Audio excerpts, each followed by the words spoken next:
तो आज हम लोग देखते हैं एक चैप्टर ट्यूमेट्री, और ट्यूमेट्री में देखोगे तो ये जो क्वेश्चंस इसमें जो पूछा जाता है वो हर एक शिफ्ट में कम चांस रहता है क्वेश्चन आने का, क्योंकि देखो इस चैप्टर से क्वेश्चन कम आते हैं। तो यहाँ पर जो जिस चैप्टर आप जिस शिफ्ट में क्वेश्चन आएगा तो आप समझ लो कि आप थोड़ा लकी हो, क्योंकि इसके क्वेश्चंस इजी होते हैं। मतलब इसमें आपको क्वेश्चंस बहुत आसान होता है, मतलब बहुत बेसिक लेवल भी क्वेश्चन पूछ दिया जाता है। जैसे 2025 में भी देखोगे तो करंट ऑपरेशन के ऊपर भी क्वेश्चन डाल दिया गया था। तो इसके क्वेश्चंस बनाना बहुत आसान है, लेकिन हाँ ये बात सही है कि मतलब इस चैप्टर से क्वेश्चन कम आता है, लेकिन ये अंडररेटेड चैप्टर जरूर है। लेकिन मतलब आपको इसको करना चाहिए, क्योंकि ऐसा नहीं है कि मतलब क्वेश्चन आ गया तो आपको बनाने चाहिए और बन भी जाएगा। मतलब बेसिक बेसिक बात आप ध्यान रखो, जो आपको बताएंगे हम, अगर आप उतना ध्यान रख लोगे तो आपसे क्वेश्चन बन जाएगा। ज़्यादा दिक्कत वाली बात नहीं है। तो इसमें जो है आपको जो कुछ क्वेश्चन ऐसे हैं जो बहुत बार पूछा गया, रिपीट मोड में पूछा जाता है, तो उसको आप अगर ध्यान रख लोगे तो क्वेश्चन बनाना आपके लिए ज़्यादा ईजी रहेगा, मतलब आसानी से क्वेश्चन बन जाएगा। तो जैसे कि अगर हम लोग बात करें पहले यहाँ पर क्वाड्रेंट ऑपरेशन का, देखिए क्वाड्रेंट ऑपरेशन जो होता है इसके ऊपर जो है ना आपको पूरी तरह से अच्छे से पकड़ होना चाहिए। मतलब सिर्फ इसलिए नहीं कि इसी चैप्टर के लिए, आप बाकी चैप्टर के लिए, जैसे आपको मान लो मैक्सिमम मिनिमम में भी क्वेश्चन इसका कुछ कुछ क्वेश्चन ऐसे होता है जिसमें ट्रिग्नोमेट्री से रिलेटेड क्वेश्चन होगा, तो उसमें वैल्यूज वगैरह निकालने में आपको आसानी पड़ेगा। तो इसका यूज बहुत जगह है। क्वाड्रेंट ऑपरेशन आपको वैसे भी बहुत अच्छे से आना चाहिए, क्योंकि ये जो चैप्टर है, मतलब इस टॉपिक के अंदर देखो, क्वाड्रेंट ऑपरेशन के अंदर जो कंसेप्ट है वो बहुत बेसिक कंसेप्ट है, जो आप क्लास 10 से पढ़ते आ रहे हो। तो क्वाड्रेंट ऑपरेशन के अंदर जो सबसे पहली बात तो ये ध्यान रखना होता है कि जैसे ये 0, ये π/2, ये क्या हो गया पाई, और ये क्या हो जाता है आपका 3π/2, और ये हो गया 2π।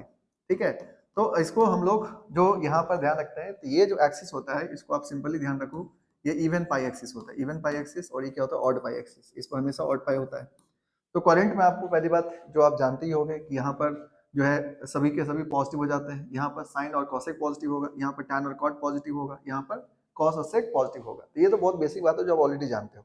लेकिन जो मेन बात है वो ये है कि देखिए कोई भी वैल्यू अगर इस एक्सिस पर है, इस एक्सिस पर हॉरिजॉन्टल एक्सिस पर है, तो साइन कॉस टैन या कोई फंक्शन है वो फंक्शन अपने वैल्यू को पॉजिटिव निगेटिव कर सकता है, पर फंक्शन चेंज नहीं होता है। लेकिन जैसे बात करते हैं वर्टिकल एक्सिस पर, तो फंक्शन चेंज होता है। जैसे साइन कॉस में चेंज होता है, कॉस साइन में चेंज होता है, टैन कॉट में चेंज होता है, कॉट टैन में चेंज होता है। तो ये बेसिक बात आपको ध्यान रखना चाहिए, क्योंकि क्वाड्रेंट का जो कंसेप्ट है वो जरूरत पड़ेगा। तो क्वाड्रेंट में आपको इसके इसलिए ध्यान रखना चाहिए कि कौन कहाँ पॉजिटिव होता है, तो इसके ऊपर जेईई में क्वेश्चन पूछ चुका है। जैसे आपको जेईई में क्वेश्चन से कहा गया था कि मान लो एक क्वेश्चन दे दिया गया था जेईई में कि साइन एक्स का वैल्यू जो है वो -3/5 है। ठीक है, और यहाँ पर एक्स का वैल्यू दे दिया गया था कि पाई से 3π/2 के बीच में है। एक्स का वैल्यू जो है वो पाई से 3π/2 के बीच में है। तो आपसे पूछा गया था कि 80 into ten square x, 80 into ten square x minus cos x का वैल्यू कितना होगा। अब देखो इस क्वेश्चन में कोई दम वाली बात नहीं, अगर आपको क्वाड्रेंट का ठीक पता है तो ये क्वेश्चन बहुत आसान है। 2025 का ये क्वेश्चन है। अब इस क्वेश्चन में करना क्या था, साइन एक्स का वैल्यू -3/5 है। अगर एकदम 10th लेवल का आप कंसेप्ट जानते हो तब भी बन जाएगा ये क्या होता है बी बाई, यहाँ पर बी बाई एच होता है, तो आप यहाँ पर पी और एच का वैल्यू आ गया तो बी निकाल लो। बी निकाल के आप यहाँ पर सॉल्व कर सकते हो। तो जैसे अगर इसको सॉल्व करोगे मान लो, तो बी का वैल्यू कितना हो जाएगा, रूट अंडर आप H square minus P square कर सकते हो, तो ये हो जाएगा 5 स्क्वायर माइनस 3 के स्क्वायर, यानी वैल्यू कितना आ जाएगा आपका 4।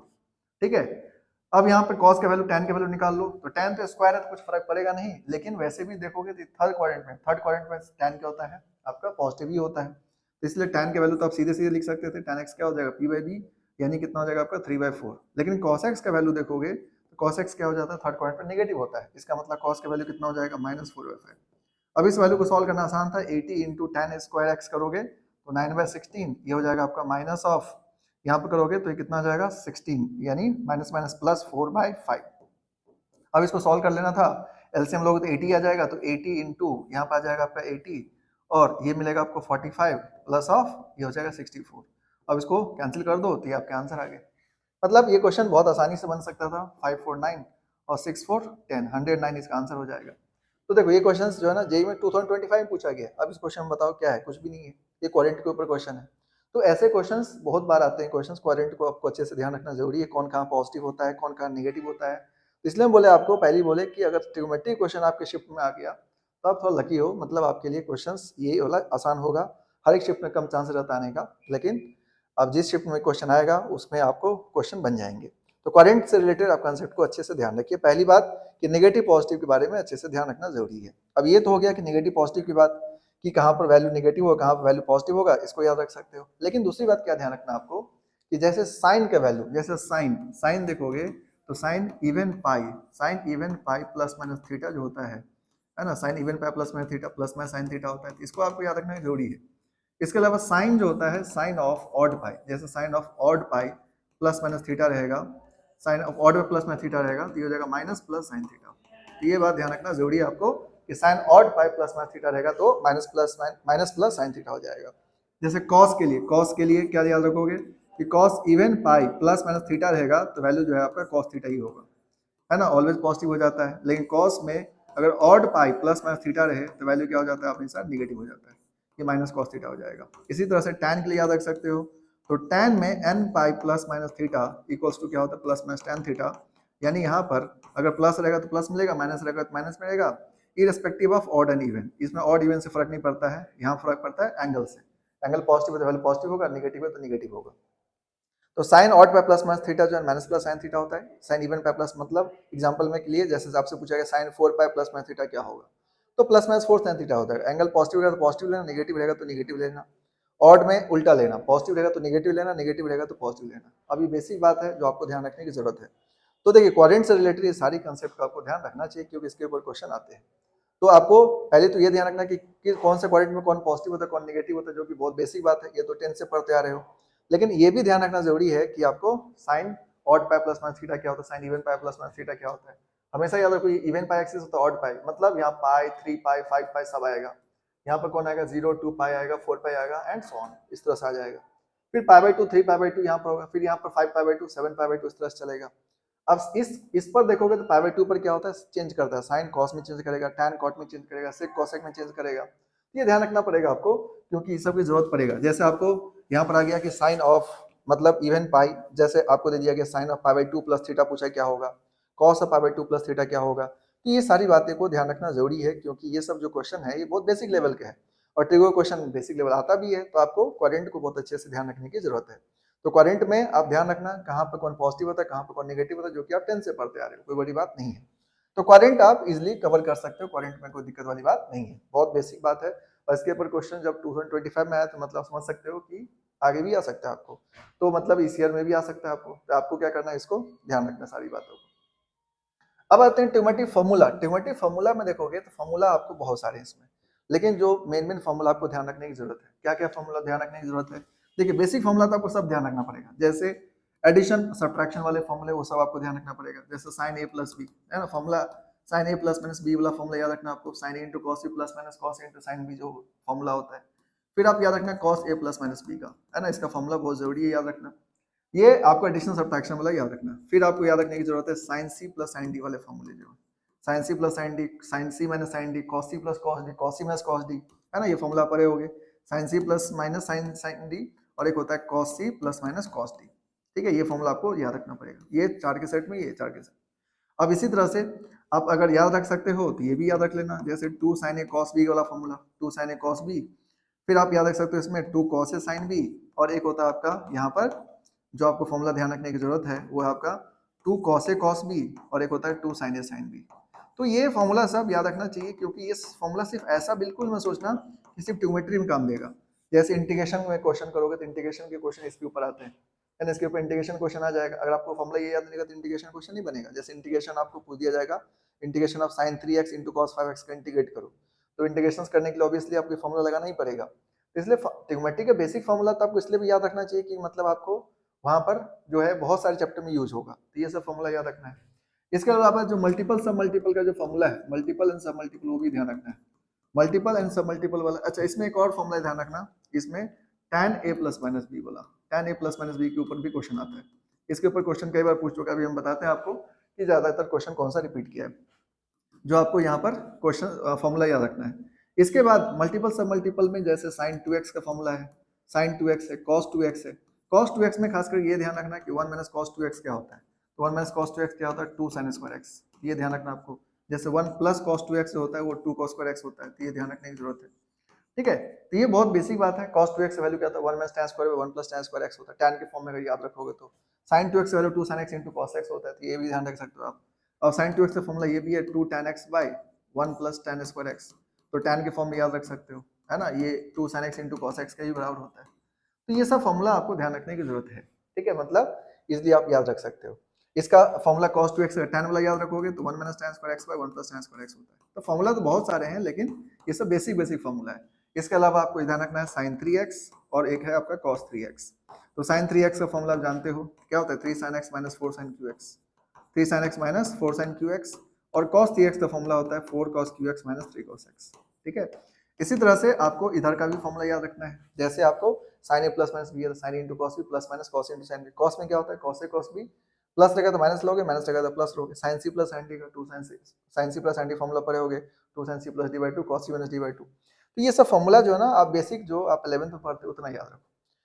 अब ये तो फॉर्मूला आपको याद रखना ही रखना है। इसके अलावा जो आपको फॉर्मूला याद रखने की जरूरत है वो है आपका कि कुछ फॉर्मूले ऐसे होते हैं जो थोड़ा हटके है, उसको आपको याद रखने की जरूरत है। ठीक है, अब जैसे कुछ फॉर्मूला आपको बता रहे हैं जो आपको याद रखना चाहिए, वो फॉर्मूला है जैसे आपको ये वाला फॉर्मूला याद रखना, cos a है ना, cos 2a, इसके ऊपर क्वेश्चन बहुत बार आया है, cos ऑफ 2a स्क्वायर है। ठीक है, cos ऑफ 2 का क्यूब है ना, और इस तरह से cos of 2 power n minus 1 into है।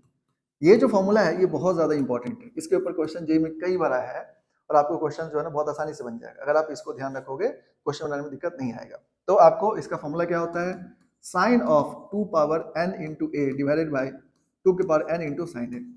ठीक है, फॉर्मूला है। जैसे पहले आपको क्वेश्चन पूछ चुका है, जैसे 2024 वगैरह में क्वेश्चन पूछ चुका है कि मतलब जैसे क्वेश्चन दे दिया था कि cos पाई बाई 33, ठीक है, cos 2 pi by 33, cos 2 pi by 33, फिर cos ऑफ 4 पाई बाई 33।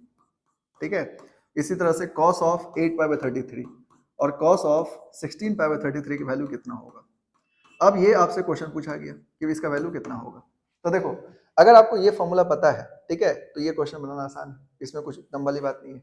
अब इसमें क्या है कि देखो पाई 2 2 का स्क्वायर 2 का क्यूब 2 की पावर 4, तो यहाँ पर n क्या होता है, नंबर ऑफ टर्म्स, कितने टर्म्स है इसमें। तो यहाँ पर देखो कितने टर्म्स है, 3 to 5 टर्म्स है। इसका मतलब इसका वैल्यू तुम डायरेक्टली लिख सकते हो, क्या लिख सकते हो आप, साइन ऑफ 2 के पावर n इंटू ए, तो 2 के पावर 5 इंटू ए का वैल्यू क्या हो गया 5 पाई बाई 33 डिवाइडेड बाई 2 के power 5 into sine of pi by 33। अब इसको सॉल्व कर लेना था, ये कितना हो जाता है, sine of 32 pi by 33, 32 pi by 33 divided by 32 into sine pi by 33। अब इसको अगर सॉल्व कर देते हैं तो साइन 32 पाई बाई 33 को लिख सकते हो पाई माइनस, यहाँ पर पाई माइनस यहाँ पर सॉल्व करोगे तो आ जाएगा। जैसे इसको लिख सकते हो sine of pi minus pi by 33, pi minus pi by 33 divided by 32 into sine of pi by 33। और साइन 180 माइनस थीटा क्या होता है, सेकंड क्वाड्रेंट में सेकंड क्वाड्रेंट साइन क्या होता है, पॉजिटिव, तो ये दोनों क्या होता है, कैंसिल आउट, वैल्यू कितना आ जाता है 1/32 और ये क्वेश्चन बन जाता है। तो ये फॉर्मूला बहुत ज्यादा इंपॉर्टेंट है, बहुत बार रिपीट मोड में इसके ऊपर क्वेश्चन आया है। इस फॉर्मूला को जरूर याद करके जाना, क्योंकि इसके ऊपर क्वेश्चन जो है ना ध्यान रखना। इसमें ये ध्यान रखना n जो होता है ये कितने टर्म्स दे रखे हैं, तो a यहाँ से काउंट करना टोटल, तो 3 जैसे यहाँ पर 2 5 टर्म्स है तो 2 के पावर 5 लेना। ठीक है, अब यहाँ पर सेम चीज 2 के power 5 into sine of a मतलब फर्स्ट टर्म। ठीक है, और इसको सॉल्व करोगे क्वेश्चन बन जाएगा। तो बहुत आसान होता है ये वाला कंसेप्ट, लेकिन मल्टीपल टाइम इसके क्वेश्चन पूछे गए हैं। ठीक है, कभी कॉस में कभी साइन में, तो साइन वाले क्वेश्चन को क्या करना, कॉस में पहले कन्वर्ट करना और फिर सॉल्व कर सकते हो, है ना, इजिली सॉल्व हो जाएगा। अगर कभी कभी ऐसा आ जाए जो इस फॉर्मूले के ऊपर ना हो तो उसमें क्या करते हैं हम लोग, 2 sin थीटा से मल्टीप्लाई डिवाइड करके सॉल्व करना है आपको। जैसे यहाँ पे क्या करना, मान लो एक तो प्रोसेस ये हो गया, एक प्रोसेस ये ध्यान रखना है आपको। कभी कभी ऐसा हुआ कि इसके ऊपर क्वेश्चन नहीं है तो आपको क्या करना है, तो आप इसमें क्या कर दो, मल्टीप्लाई डिवाइड कर देना। जैसे 2 sin पाई बाई 33 से मल्टीप्लाई डिवाइड कर दो। ठीक है, 2 sin पाई बाई 33 से मल्टीप्लाई डिवाइड कर दो, ये फॉर्मूला क्या लगेगा, 2 sin theta into cos theta sin 2 theta, फिर आगे बढ़ते चले जाएगा, 2 से मल्टीप्लाई डिवाइड करते चले जाना और ये लास्ट में आपको आ जाएगा। तो लास्ट में जब देखोगे तो वही आएगा, sin 32 pi by 33 divided by 32 into sine pi by 33 आ जाएगा और सॉल्व हो जाएगा। तो अगर फॉर्मूला ना लगे तो आप इस तरह सॉल्व कर लेना, फॉर्मूला लग जाए तो आप इस तरह सॉल्व कर लेना। कभी कभी क्वेश्चन साइन में भी आ जाएगा तो साइन वाले को कॉस में चेंज करके कर लेना। ठीक है, और क्वेश्चन आपसे बन जाएगा। तो ये फॉर्मूला आप इजिली ध्यान रख सकते हो, कोई दिक्कत नहीं करेगा आपको। इसके अलावा जो आपको नेक्स्ट फॉर्मूला एक ध्यान रखना है, जो बहुत जरूरी है फॉर्मूला ध्यान रखना, वो है आपका कॉस वाला। देखो एक होता है cos alpha plus cos alpha plus beta plus cos of alpha plus 2 beta. ठीक है, ये वाला फॉर्मूला भी ध्यान रखना है ना, इस तरह से चलेगा, यानी एन टर्म्स तक जाएगा ये। तो इसका फॉर्मूला होता है, यहाँ पर होता है sine of n beta by 2 divided by sine beta by 2, sine beta by 2 into cos of alpha plus n minus 1 into beta by 2। ये फॉर्मूला ध्यान रखना। ठीक है, cos alpha plus beta, cos alpha plus 2 beta plus इस तरह से चलता जाएगा n टर्म्स तक, तो sine n beta by 2 divided by sine beta by 2 into cos alpha plus n minus 1 beta by 2। इसके ऊपर भी क्वेश्चन पूछा जाता है। इसी में अगर ये क्वेश्चन मान लो साइन में है, जैसे साइन अल्फा, यहाँ पे दिया sine alpha plus beta, sine alpha plus beta, यहाँ दे दिया आपको sine of alpha plus 2 beta. ठीक है, और plus dot dot up to n terms तक, ऐसा क्वेश्चन दे दिया। तो इसमें क्या करोगे, तो इसका वैल्यू हो जाएगा sine of n beta by 2 divided by sine beta by 2 into sine of, यहाँ पर हो जाएगा आपका alpha plus n minus one, alpha plus n minus one into beta by 2। ठीक है, तो देखो दोनों में क्या फर्क है, सिर्फ इतना ही फर्क है कि इसमें कॉस है, इसमें साइन है। मतलब ये दोनों क्वेश्चन क्या सेम तरह क्वेश्चन है। यहाँ पर बस इसमें साइन रहेगा तो इसमें क्या करना है, यहाँ पर साइन लगा लेना, और कॉस रहेगा तो यहाँ पर कॉस लगा लेना। ये दोनों वैल्यू क्या रहेगा, सेम रहेगा। ये दोनों फॉर्मूला को आप अच्छे से ध्यान रखना, क्योंकि ये दोनों फॉर्मूला के ऊपर क्वेश्चन आता है और आपसे इजिली बन भी जाएगा। मतलब बहुत दिक्कत वाली बात नहीं है, इजिली सॉल्व कर सकते हो क्वेश्चन को। ठीक है, अब देखो इसके ऊपर जैसे क्वेश्चन पहले पूछा जा चुका है, तो क्वेश्चन में क्या बोला गया था, जैसे क्वेश्चन है जेई का,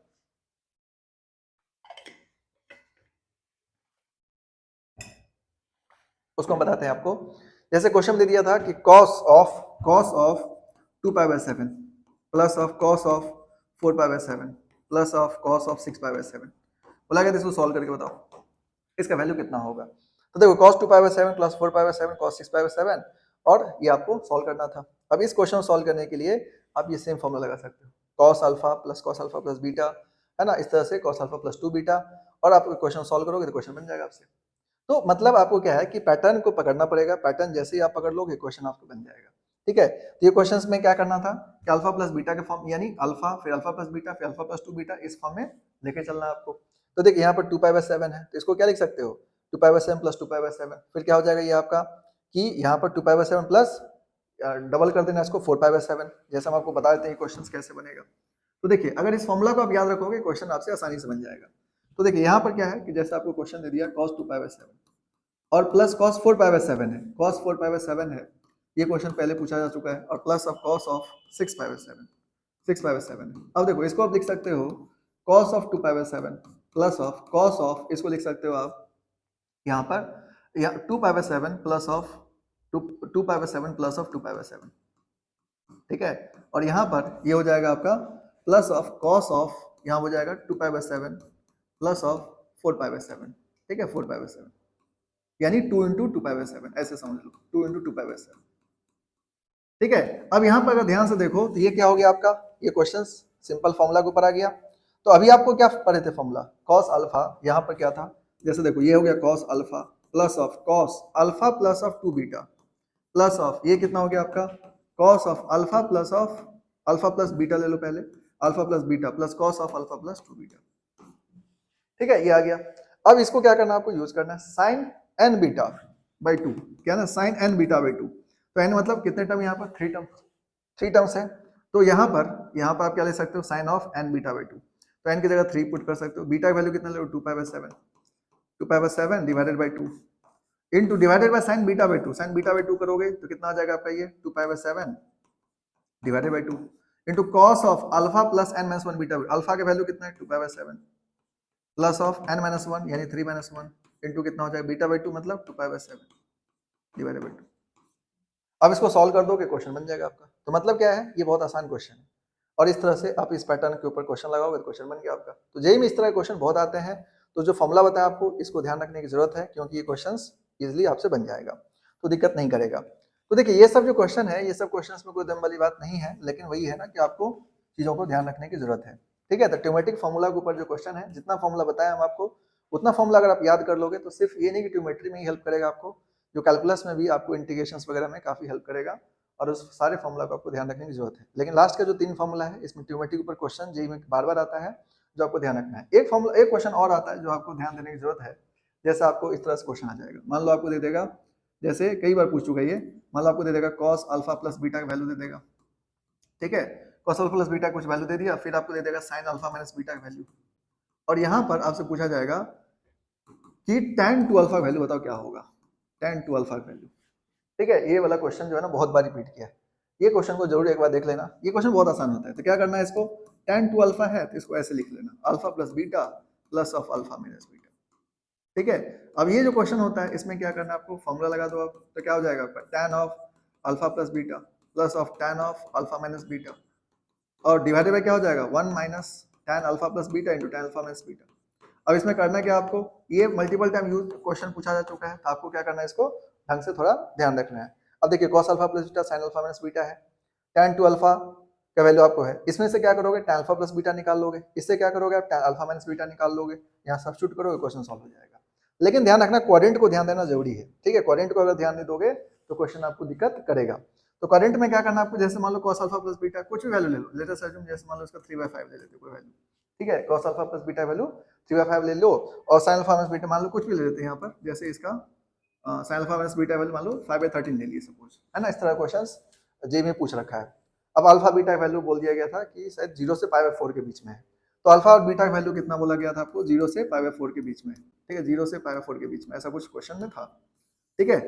अब इससे क्या करना था आपको, tan अल्फा प्लस बीटा निकालना है, तो tan अल्फा प्लस बीटा आप इजीली निकाल सकते थे, तो tan अल्फा प्लस बीटा की वैल्यू निकाल लेना यहाँ से, तो tan अल्फा प्लस बीटा की वैल्यू कितना हो जाएगा, अगर यहाँ पे ये 3/5 है तो ये क्या होगा b/h, तो p निकालोगे तो कितना आ जाएगा 4, तो p 4/3 हो जाएगा ये। अब इसी तरह से tan अल्फा माइनस बीटा निकालना है आपको, तो tan अल्फा माइनस बीटा कितना होता है p/b, ये कितना हो गया 5, p का वैल्यू 5 हो जाएगा, b निकालोगे तो 12 आएगा 5/12, अब ये वैल्यू यहाँ सब्स्टिट्यूट करोगे आंसर आ जाएगा। तो ये क्वेश्चंस कई बार रिपीट किया है, इसलिए आपको इस क्वेश्चन जरूर करके जाना, क्योंकि ये क्वेश्चंस आपसे बन जाएगा एग्जाम में और इजी होता है, इसमें ज्यादा कुछ नहीं है जो आपको दिक्कत करेगा, ठीक है। लेकिन ये क्वेश्चन सब थोड़ा प्रैक्टिस पहले करोगे तो ज्यादा इजी रहेगा, अगर आप प्रैक्टिस नहीं करोगे तो एग्जाम में सडनली थोड़ा सा दिक्कत करता है। लेकिन अगर आप ट्रिग्नोमेट्री को देखोगे तो सबसे इजी चैप्टर में से एक है। नेक्स्ट देखो जनरल सॉल्यूशन, जनरल सॉल्यूशन जो है ना आपको अच्छे से पढ़ के जाना चाहिए, क्योंकि जनरल सॉल्यूशन का जो ट्रिग्नोमेट्री को इसलिए नहीं कि ट्रिग्नोमेट्री क्वेश्चन आता है इसलिए आपको पढ़ना है, ट्रिग्नोमेट्री को इसलिए पढ़ना है क्योंकि ट्रिग्नोमेट्री में हमेशा ध्यान रखिए कि आपको ये कैलकुलस में बहुत सपोर्ट करेगा आपको, अगर आप ट्रिग्नोमेट्री ठीक से जानते हो तो कैलकुलस आपके लिए इजी रहेगा, इंटीग्रेशंस वगैरह सॉल्व करना बहुत आसान हो जाता है। तो ट्रिग्नोमेट्री को आपको अच्छा रखना जरूरी है, इसलिए नहीं कि सिर्फ जेईई में क्वेश्चन आएगा इससे, बाकी चैप्टर जो कैलकुलस का अच्छा रखने के लिए भी आपको ट्रिग्नोमेट्री बहुत स्ट्रांग रखना चाहिए, क्योंकि जैसे आपको मैक्सिमम मिनिमा है या फिर आपका इंक्रीजिंग डिक्रीजिंग फंक्शंस है या फिर आपका इंटीग्रेशंस के पार्ट है, तो वो समय हर जगह यूज होता है, इसीलिए आपको ट्रिग्नोमेट्री को स्ट्रांग रखना जरूरी है। तो ट्रिग्नोमेट्री जो है आपको हमेशा अच्छा करना चाहिए और ये आपको मतलब आगे चल के हेल्प करता है। इसमें जैसे जनरल सॉल्यूशन देखो, जनरल सॉल्यूशन आपको अच्छे से क्यों याद रखना चाहिए, क्योंकि इसमें क्वेश्चन आता है जैसे नंबर ऑफ सॉल्यूशन ऊपर क्वेश्चन आ जाता है, तो जनरल सॉल्यूशंस आपको तभी मतलब याद रहेगा, तभी आप जनरल नंबर ऑफ सॉल्यूशन वाले क्वेश्चन कर पाओगे। इसके बाद इक्वेशन वाला जो क्वेश्चन होता है उसमें भी जनरल सॉल्यूशन की जरूरत पड़ेगा आपको, ठीक है। तो जनरल सॉल्यूशन में क्या क्या ध्यान रखना आपको, जैसे sin x का वैल्यू 0 कब होता है, sin x वैल्यू 0 कब होता है, cos x का वैल्यू 0 कब होता है, tan x का वैल्यू 0 कब होता है, ठीक है। तो आप ये पढ़े होंगे sin x वैल्यू x की वैल्यू n पाई लेते हैं, है ना, x की वैल्यू यहाँ पर n 2n + 1 π/2 लेते हैं, tan x की वैल्यू x की वैल्यू n पाई लेते हैं, तो ये वाला ध्यान रखना आपको। इसके बाद आपको ध्यान रखना चाहिए कि sin x sin अल्फा की इक्वल है तो क्या होगा, ठीक है, तो इसके लिए पढ़ते हैं x = n पाई प्लस, इसके लिए आप पढ़े हो x का वैल्यू कितना होता है n पाई प्लस ऑफ -1 की पावर n इंटू अल्फा, ये वाला कंसेप्ट आपको ध्यान रखना पड़ेगा। sin x sin अल्फा, फिर इसी तरह से cos x cos अल्फा याद रखना पड़ेगा, फिर इसी तरह से tan x tan अल्फा याद रखना पड़ेगा। ये फॉर्मूला ये आप एक बार देख लेना, क्योंकि इसकी जरूरत पड़ेगा ही पड़ेगा, ठीक है। तो आपको tan x tan अल्फा और cos x cos अल्फा का भी याद रखना है। फिर इसमें एक बार आप चाहो तो याद रख सकते हो, जैसे sin स्क्वायर x अगर sin स्क्वायर अल्फा के इक्वल हो गया तो क्या होगा, फिर cos square x cos square alpha के इक्वल हो गया तो क्या होगा, ठीक है, और tan square x tan square alpha के इक्वल हो गया तो क्या होगा। हालांकि सभी का वैल्यू सेम ही रहता है, ठीक है, इसमें तीनों ये इसका जो लास्ट वाला है ये वाला, इसमें तीनों का फॉर्मूला सेम होता है n पाई प्लस माइनस अल्फा, ठीक है। तो आप ये तीनों पढ़े होगे, इसको एक बार ध्यान रखना, क्योंकि ये सब आपको पूछा जाएगा एग्जाम में, तो आप इजीली बना सकते हो। तो ट्रिग्नोमेट्रिक जनरल सॉल्यूशंस आप जरूर ध्यान रखिए, क्योंकि जनरल सॉल्यूशन की जरूरत बहुत जगह पड़ेगा, सिर्फ इसी चैप्टर नहीं बाकी चैप्टर में भी जरूरत पड़ेगा ही पड़ेगा, और जनरल सॉल्यूशंस के जो क्वेश्चन होते हैं वो आप आसानी से कवर कर सकते हो, ठीक है। तो आपको जनरल सॉल्यूशंस अच्छे से देख लेना एक बार, ठीक है।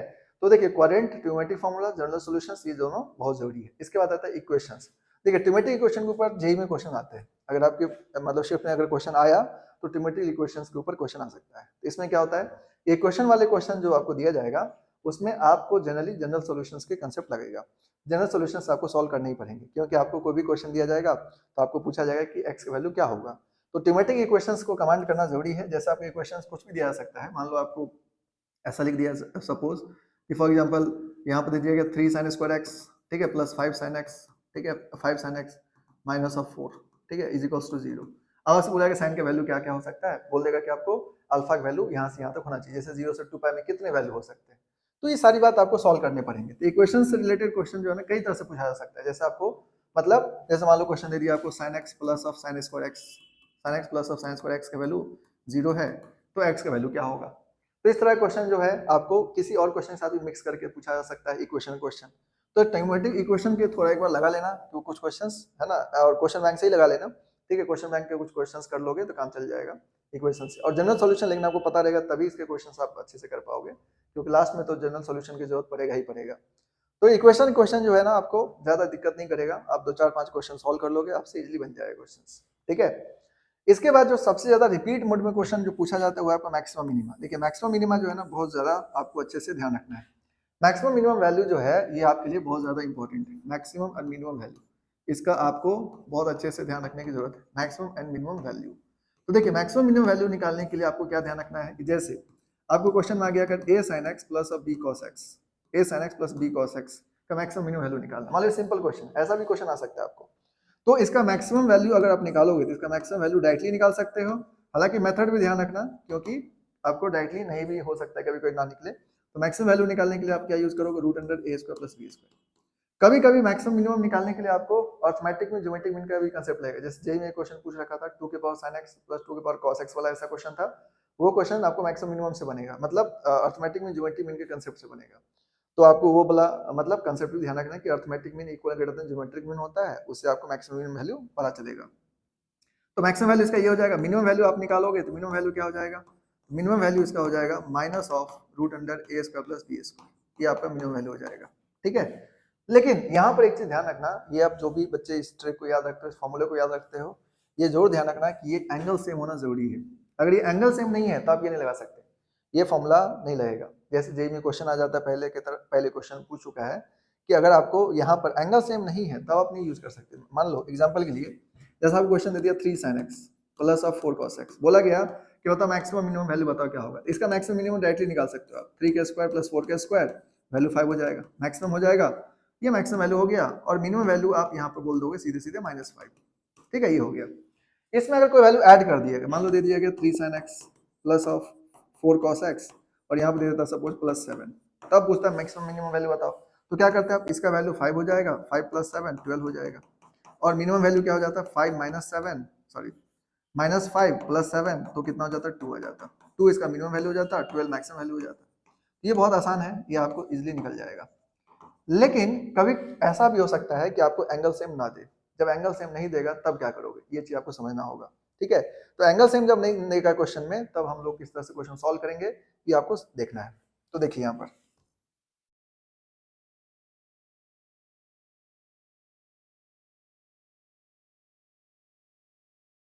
तो जैसे आपको यहाँ पर मैक्सिमम मिनिमम वैल्यू में, मान लो मैक्सिमम और मिनिमम वैल्यू आपको निकालना है, तो मैक्सिमम मिनिमम वैल्यू में मान लो कभी कभी ऐसा भी हो सकता है कि आपको एंगल सेम ना दे, ठीक है। मैक्सिमम मिनिमम वैल्यू में जैसे आपको दे दिया, मान लो यहाँ पे दे दिया 3 sin x प्लस ऑफ, यहाँ पे दे दिया आपको 4 into cos x cos of x minus 5/3, x minus 5/3 दे दिया आपको।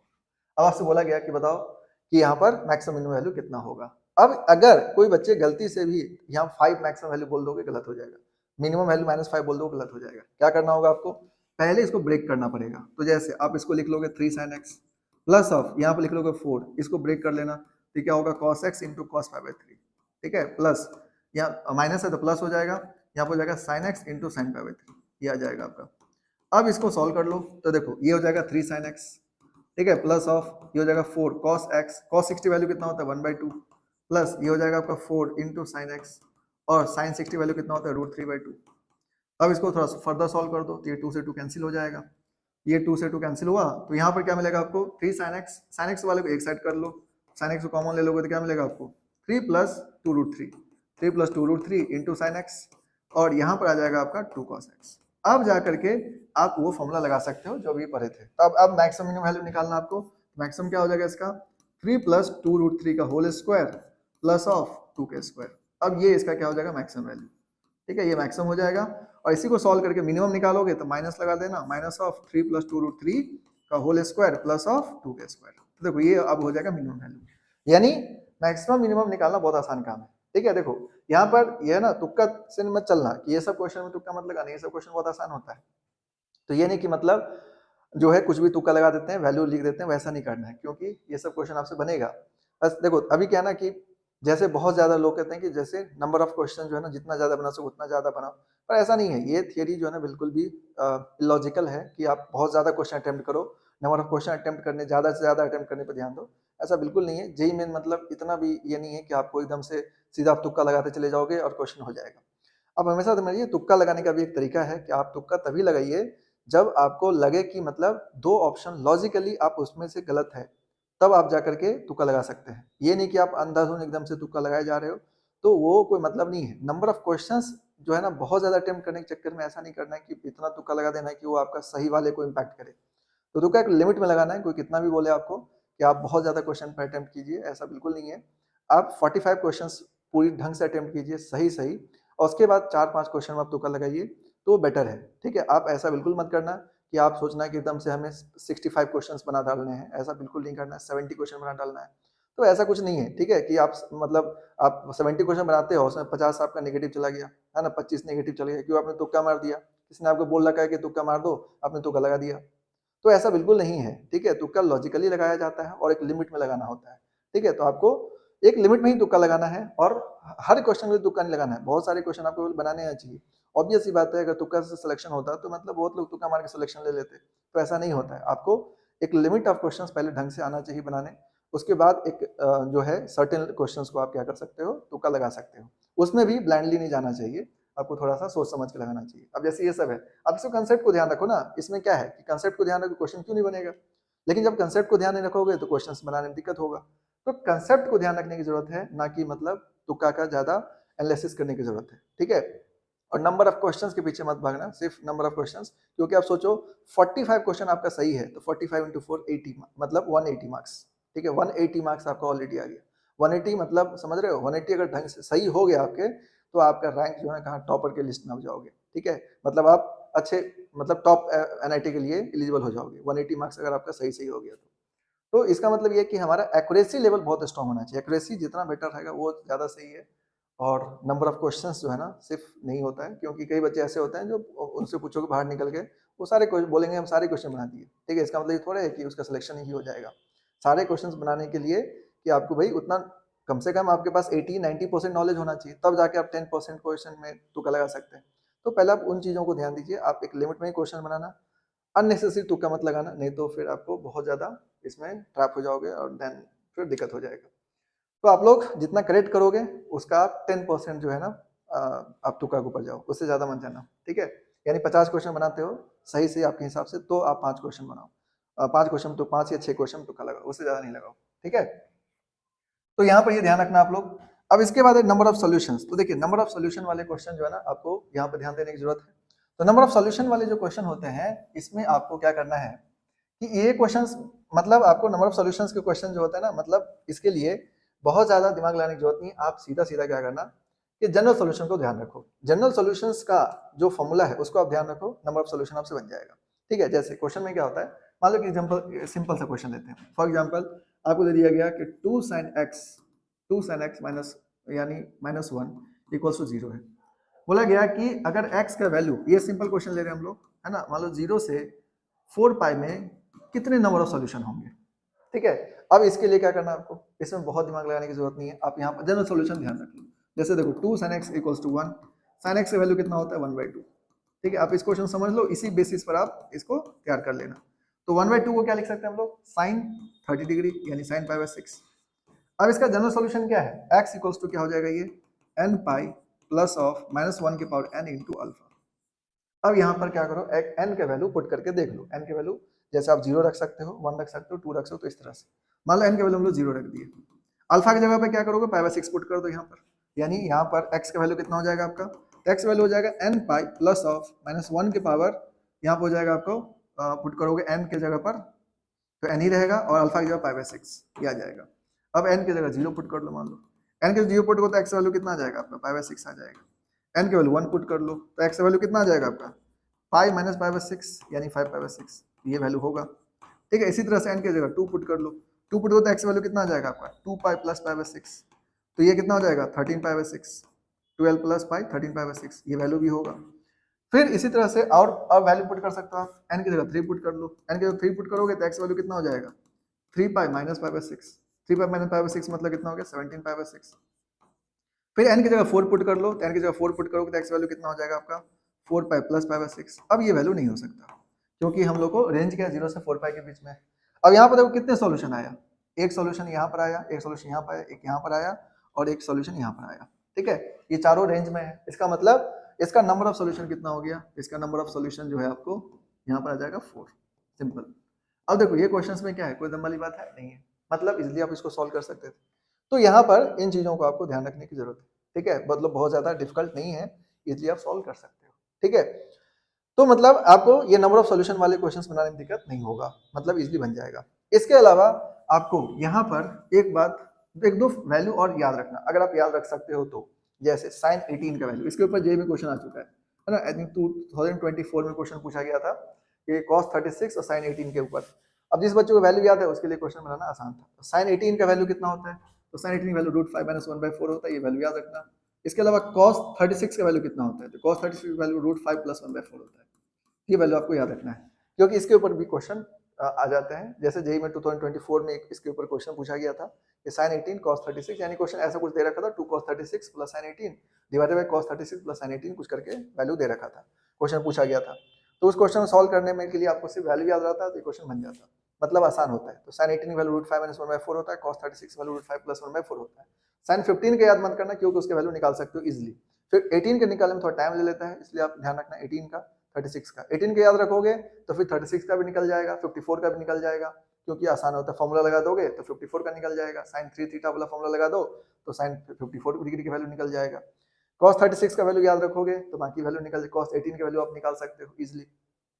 तो मतलब ये दोनों वैल्यू को जरूर याद रखना, क्योंकि ये दोनों वैल्यू जो है आपको बहुत ज्यादा इंपॉर्टेंट है। मतलब sin 18 cos 36 ये दोनों कई बार एग्जाम में यूज होता है और इस क्वेश्चन को आप इजिली, मतलब क्वेश्चन को इजिली टैकल कर सकते हो अगर आप इस फॉर्मूले को ध्यान रख, वैल्यू को याद रखते हो तो देखो अगर यहाँ पर देखोगे तो ट्योमेट्री में क्या है कि ट्योमेट्री आपको इसलिए नहीं कि मतलब सिर्फ ट्योमेट्री से क्वेश्चन आएगा इसलिए अच्छा रखना जरूरी है या इन चीजों को ध्यान रखना जरूरी है। मेरे हिसाब से ट्योमेट्री का आप सारा कंसेप्ट को इसलिए भी याद रखिए क्योंकि आपका कैलकुलस का जो है ना, जितना ज्यादा ये अच्छा रहेगा कैलकुलस में भी उतना ज्यादा बेनिफिट मिलेगा आपको। जैसे खास करके एओडी वाले पार्ट में, इसके अलावा आपको इंटीग्रेशन वाले पार्ट में, उसमें क्या होता है ट्योमेट्री का बहुत ज्यादा यूज है जो आपको मतलब आसान कर देगा अगर आप चीजों को ध्यान रखेंगे। तो ट्योमेट्री का जो बेसिक फॉर्मूला ध्यान रखना है और जो 2-3 फॉर्मूला हम अब स्टैंडर्ड फॉर्मूला बताएं उसको ध्यान रखना, उसके ऊपर तो आपको ट्योमेट्री क्वेश्चन आ जाएगा। ठीक है, इसके अलावा क्वाड्रेंट ऑपरेशन को अच्छे से ध्यान रखो क्योंकि कहीं भी ये गलत नहीं होना चाहिए, क्वाड्रेंट ऑपरेशन में कहीं किसी तरह कोई परेशानी नहीं होना चाहिए आपको। तो क्वाड्रेंट ऑपरेशन अच्छे से याद रखिए, ट्योमेट्री फॉर्मूला, जनरल सॉल्यूशंस के सारे फॉर्मूलों को याद रखो। ठीक है, जनरल सॉल्यूशंस का साइन कॉस टैन के लिए आप याद रखिए, बाकी के लिए याद रखने की जरूरत नहीं है, साइन कॉस टैन को ध्यान रखो काफी है। ट्योमेटिक इक्वेशंस के लिए आपको इक्वेशन सॉल्व करना है तो जनरल सॉल्यूशन याद रखिए, इक्वेशंस बन जाएगा आपको। और मैक्सिमम मिनिमम वैल्यू निकालने के लिए आप ये याद रखिए, मैक्सिमम मिनिमम वैल्यू निकालने का कंसेप्ट भी याद रखो और साथ साथ उसका फॉर्मूला भी याद रखो कि वैल्यू डायरेक्टली निकालने का ट्रिक जो होता है √a² + b²। लेकिन वहां पे कंडीशन अप्लाइड है, मैक्सिमम मिनिमम वैल्यू निकालने में ध्यान रखना कि angle must be same, angle अगर सेम नहीं है तो आप √a² + b² वाला कंसेप्ट नहीं लगेगा, ये बात ध्यान रखना। जेई में पहले पूछ चुका है जो आपको बताया अभी x - π/3 वाला क्वेश्चंस, उसमें एंगल सेम नहीं है, इसका मतलब उसका मैक्सिमम मिनिमम वैल्यू डायरेक्टली नहीं लिख सकते आप, पहले आपको ब्रेक करना पड़ेगा तब जाके उसका मैक्सिमम मिनिमम वैल्यू आएगा। इसके बाद नंबर ऑफ सॉल्यूशन बनाने के लिए जो आपको अभी बताए हैं, नंबर ऑफ सॉल्यूशन जो है ना इस तरह से निकालना है। तो देखोगे तो ट्रिग्नोमेट्री आपका ये अगर अच्छा है तो इसका इम्पैक्ट एक और जगह पड़ जाएगा आपको, आईटीएफ, इनवर्स ट्रिग्नोमेट्रिकल फंक्शंस भी थोड़ा बनाने में आपको आसान पड़ेगा। हालांकि इनवर्स ट्रिग्नोमेट्रिकल फंक्शंस के भी हम आपको बताएंगे कि क्या क्या उसमें ज़्यादा देखना चाहिए, लेकिन पहले आप इसको ध्यान रखिए। और ये मेरे हिसाब से ट्रिग्नोमेट्री क्या है ना, एक जैकपॉट है। अगर आपको ये क्वेश्चन आ गया, इससे क्वेश्चन आ गया तो आप मतलब लकी इंसान हो और आपको जो है क्वेश्चन बनाना चाहिए मस्त। ये मतलब अटेम्प्ट वाला क्वेश्चन है और इसमें ऐसा कोई क्वेश्चन हार्ड नहीं होता। ठीक है, और बहुत एकदम अलग दुनिया से क्वेश्चन है तो खैर अलग बात है, लेकिन 99% चांस रहते हैं क्वेश्चन इजी ही होगा। ठीक है, और आपसे क्वेश्चन बन जाएगा। तो ट्रिग्नोमेट्री जो है ना, मतलब आपको इजी होता है, इतना कुछ डिफिकल्ट नहीं होता, क्वेश्चन आप बनाओगे क्वेश्चन बन जाएगा। तो जेईई के क्वेश्चन एक बार इसको भी प्रैक्टिस कर लेना। ये नहीं कि मतलब ट्रिग्नोमेट्री कम पूछता है तो एकदम से छोड़ देना है, ट्रिग्नोमेट्री कम पूछता जरूर है पर इजी पूछता है, ये भी ध्यान रखना है। तो इसका मतलब क्या है कि आपको इसको सॉल्व करना चाहिए। तो ट्रिग्नोमेट्री बहुत ईजी रहता है जेईई के एग्जाम में, तो आपको क्वेश्चन को सॉल्व करेंगे तो आपके लिए ज्यादा बेनिफिशियल रहेगा। इस टॉपिक को आप कवर कर लो और एक बार इसको रिवाइज कर लो क्वेश्चन के थ्रू, तो आपके लिए बेनिफिशियल होगा।